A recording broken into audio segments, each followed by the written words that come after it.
We cooked 2 of them. So basically you just put the cheese, I put a little bit of the queso, and then a little bit of, I think it's cheddar, and some other, I think it's Kobe. You can use any kind of cheese that melts.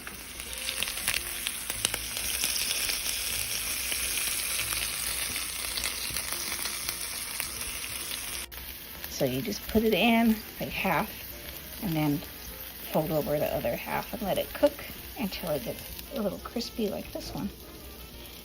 And if you want, you could fill the inside with salsa, or you could pour the salsa on top and put lettuce and tomatoes and crema.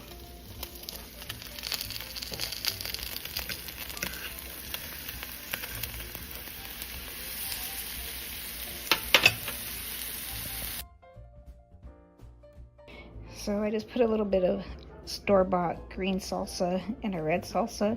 You could do homemade if you want, which is actually better. But I'm just making this for a quick snack. And I poured a little bit of the crema over the top.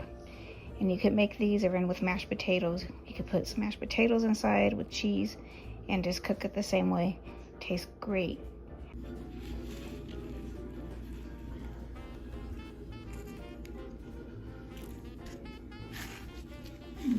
That tastes good. Cheesy. I got the cheese in my hair.